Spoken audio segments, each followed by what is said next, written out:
Hi, and welcome to another episode of Crossing the Pond. My next guest is a marketing strategist who also works as a fractional CMO with nearly 20 years of experience of helping B2B marketing companies expand globally through the power of writing and communications, essentially. Rachel built her consultancy, Bolt from the Blue Copywriting, whilst stranded in Hong Kong and apparently had no money and no work visa. And so began freelancing and writing in a way that has gone on to become a long-running consultancy, which it focuses specifically on complex industries. Welcome to Crossing the Pond, Rachel. It's great to have you. Thank you so much for having me. I'm really excited to chat with you. Now, I understand you're working primarily in organizations such as law, finance, medicine, and that's where you are now. But I just touched on your origin story. Could you tell us a little bit more about how you got into the world of fractional CMO and copywriting? Yeah, absolutely. Well, I had no idea what copywriting was until the day I started doing it. I had gone to school for journalism and Asian studies, and I had studied abroad in Hong Kong. So I knew I was really interested in that region. But I thought I was going to be a journalist, like, perhaps for The Economist or something like that. But of course, I graduated into the 2008 recession and no one was hiring. And the only job I was able to get was unpacking boxes at the Old Navy warehouse in the 5 a.m. shift. Right. So Fun. yeah, shockingly, didn't really want to spend the rest of my career doing that. So in my 22-year-old brain, I was like, well, what's the furthest away I can get from Tennessee? That's Hong Kong. I like the area. So I bought a plane ticket and I left. But I didn't get a work visa before I left because, 22, didn't think about it. Yeah. Yeah. And I landed there with about $200 in my bank account and I had to make rent. And so I start Googling like how to make money online, which is just ridiculous. That could have gone in lots of different directions.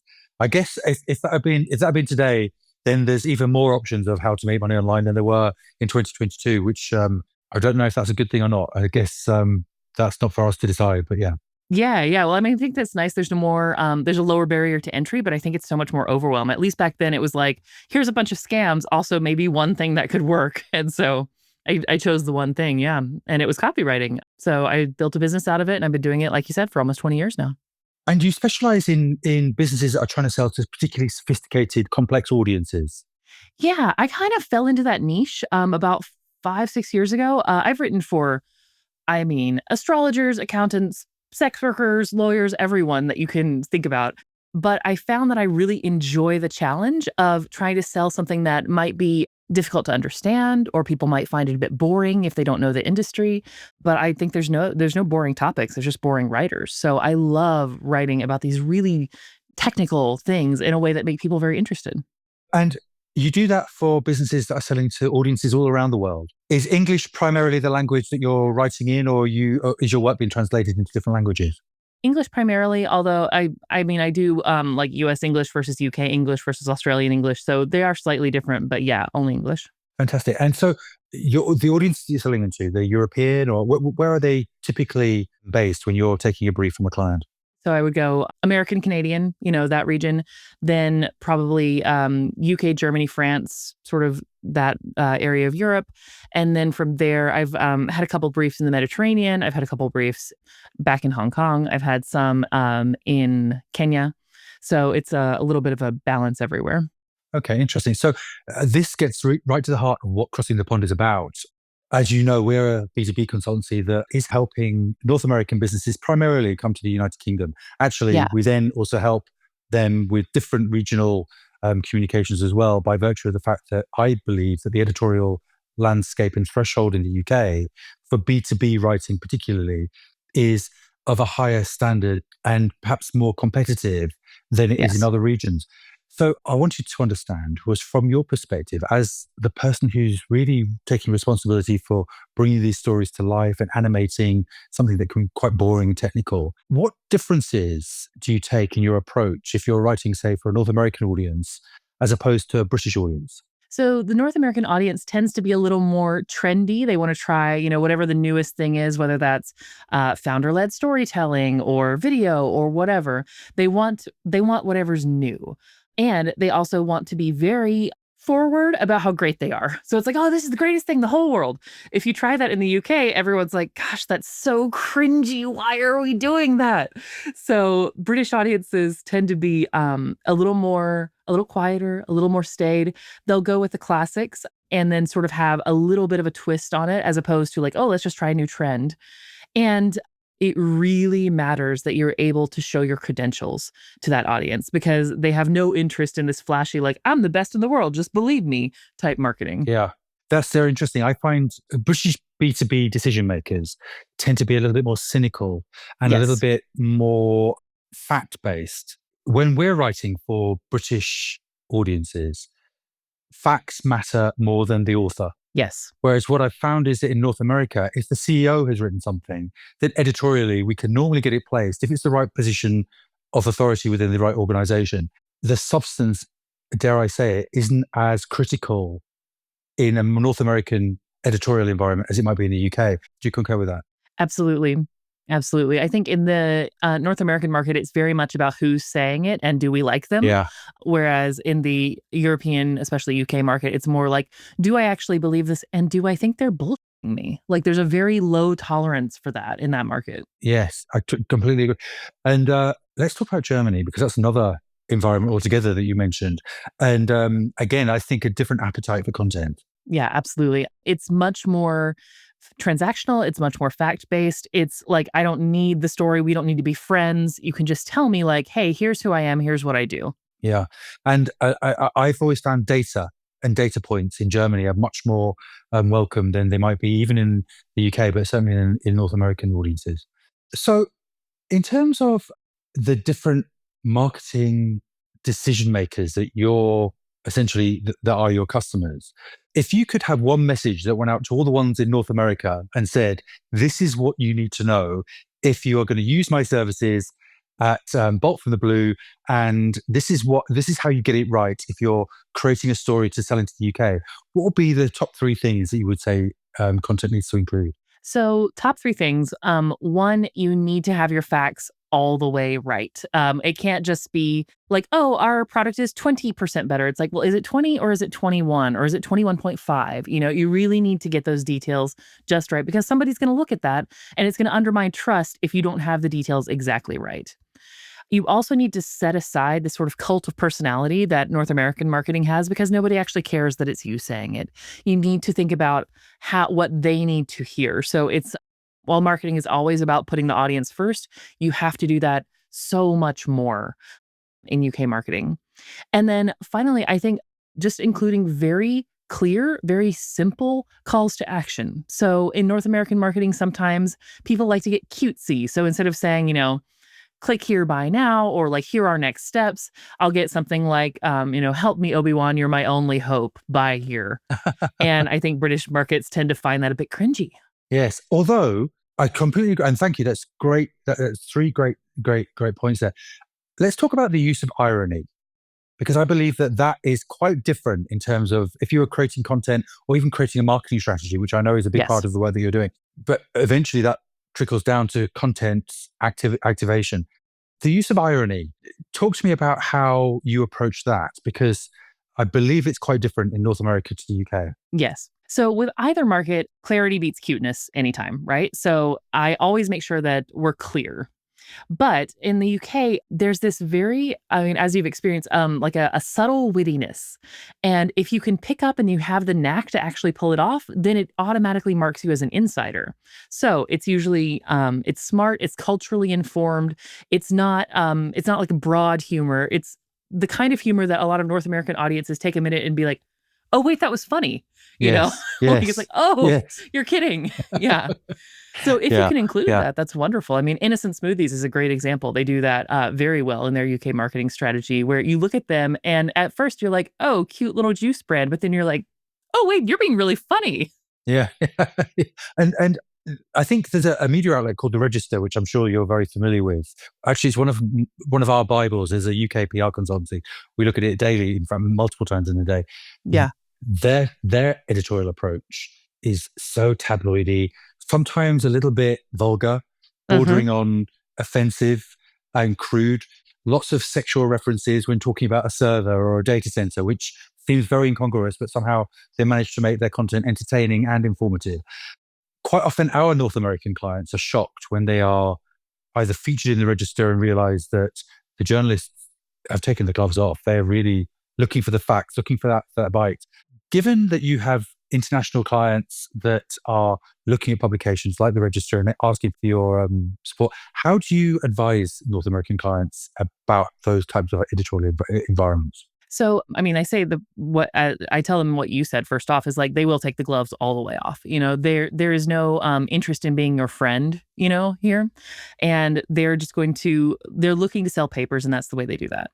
And so, I tell them, it's not about you. Don't get your feelings hurt. It's good information. You're out there, and if you can go into it and be a good sport and understand what they're trying to do and then sort of feed them that, then you can actually develop a really great relationship with it. But it's a bit like, schoolyard bullies, right? If you go in and you get hurt and you're like, oh my God, that's so mean. Then they're like, oh, blood Yeah. in the water. We can, jump on that. But if you go in and you're like, yeah, this is all a game we're playing together, then that's the approach that I tell people to take.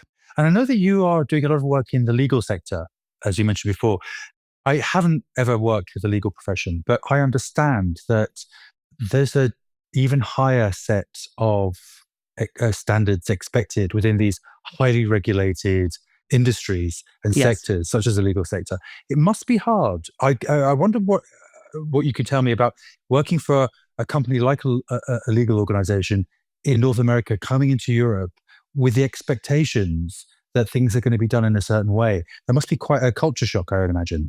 It is. It normally requires a workshop for the clients. So just to say, like, here's the rules here. You may be very familiar with the American Bar Association rules, and sure, keep following all of those. But also, we have to think about this over here. So it's just cultural education, really, of just like, I understand this is what you're used to. Here's how we're going to talk about it here. It's the same thing, but just in different words. Yeah. And so I think Bolt from the Blue Copywriting now has been in business for, is it 20 years? 18 this year. 18. So it's coming up. Yeah. Things have changed in those 18 years. Yes. Oh my goodness. Yes. Because 18 years ago, I'm just thinking back, probably email and digital content wasn't as prolific as it by any means as it has become now. What changes have you seen during that process, that time? Gosh, we've gone through so many. I mean, if I'm taking a very macro view, the main shift that I've seen is a shift from what I call objective correlative marketing to relationship marketing, particularly in the North American market. The UK is a little bit still figuring itself out there. But objective correlative being, if I buy the Cadillac, I will be cool. If I smoke Marlboros, I will be sexy. Versus, hey, these are our values. Here's who we are as a company. You like us, so you're going to buy from us, as opposed to the relationship with the product. So that's the largest arc that I've seen. Some smaller things, I think this is a relatively more micro trend, but as AI has become so much more popular and people are using LLMs to just churn out content, people are craving high touch human things, ideally something you can touch with your hands. I've been doing so many magazines in the past year, like, mail it in the post. Wow. Yeah. Yeah, people want things they can touch. Particularly if you're selling anything high ticket, you have to either speak with them on the phone. They want to see you face to face. You have to prove to them that you're willing to be inconvenienced to do it. That's so interesting because in the public relations side of things, we've seen press releases go from being an essential thing to an irrelevant thing. And now for a different reason, they've become very, very important again because, of course, the AI and LLMs are very press release receptive. But equally, I think that because the work that we do is so closely associated with sales, and essentially our position is that we help you to sell more if you're a B2B Right. company. When we first started doing business, which again was about 17, 18 years ago, a lot of business was still done in restaurants and the golf course, and a lot of business and deals were done face to face and through relationships and events. Then that disappeared. And now it seems to be coming back. Because your point, people want to have that connection. They want to have that trust. I think trust is at a premium in this world where there's so much information. And that's changed because we had this world where SEO was the most important thing.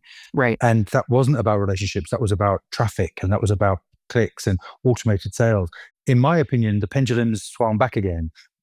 I don't know if that's what you've also experienced. Absolutely. I mean, I was on another podcast the other day, and so this person was asking me why sales cycles have lengthened so significantly and why people who have offers that worked for so long, or just it's not working anymore. And I say, well, I mean, the truth is, if people aren't buying your thing, it's because their friends don't like you. Because the very first thing they're going to do when they hear about your thing is like, hey, have you heard of this person? Have you heard of this company? Are they legit? What do we know about them? Because we're all so jaded and we know it's so easy to plaster this image online. But if you go to your trusted circle or your mastermind or whoever and say, look, is this who I should go with? That's what's closing deals. And with forums like Reddit and even LinkedIn and the connection, a disparate marketplace of prospects can be much more connected than, and are often very consultative with each other in a way that I don't think we've seen recently. I think there's a increasing level of connectivity and referrals. I think word of mouth, Yes. to your point, has become vital in terms of the success of business-to-business sales. Yeah, absolutely. So we've talked about the pendulum swinging, and no doubt it's going to continue to move. So gazing into your crystal ball, you mentioned that you did some work from astrology at the beginning. Yes. So maybe you've got an insight into things that we don't have. What do you see coming next? Say the next 3 to 5 years. What will the next 3 to 5 years hold according to your perspective? So having seen things go in about 4-year cycles, ever since I've been doing this, I think we're due for another, what I call an internet apocalypse, in about 18 months or so. And we go through these periods where something happens, whether it's the Panda algorithm update or the development of LLMs or whatever, and everyone is like, oh, business is over, go home, we can't do it anymore. And, it's not, it's just changing. So I think we're due for one of those. So people, plan accordingly. Your sales cycles might get really messy in about 18 months. They will come back. And I think that we're going to start seeing a little bit of that pendulum swing back and see the integration of more tech tools with the human side of things, as opposed to what I see a lot of right now, which is, oh, just let the robot do it, And then I think people are realizing, actually, it can't. I have to use this to augment myself as opposed to outsourcing all my responsibility. So I think just let the robot do it seems to be a big theme at the moment. Yeah. There seems to be a limit to how far the robot can actually take things. I'm not sure that I can see a world where the human is completely taken out of that process. Do you share that same sense of optimism, or do you think that we will all be redundant in 3 to 5 years as marketing professionals? So I think that it is absolutely impossible to replace what marketers actually do, which is not really writing stuff, it's building relationships. And that is a fundamentally human thing. Who knows how LLMs may develop in the next years, but right now they are very fancy autocorrects. And that's great, but that's never going to build a relationship with someone. And as we're seeing with these marketing trends, people want a human face to close the deal. Well, that was a lovely positive note with which we can wrap up. Rachel, how do people who are listening to this find out a little bit more about you and about Bolt from the Blue copywriting? Yeah, you can visit me at boltfromthebluecopywriting.com or connect with me on LinkedIn. Fantastic. And that's Rachel.Allen or Rachel Allen, Allen. Yes. Fantastic, on LinkedIn. Excellent. Rachel, thank you so much for taking the time to talk to me today. It's been fantastic to have you on board, and I look forward to exploring things further in the future with you. Yeah, this has been great. Thank you so much.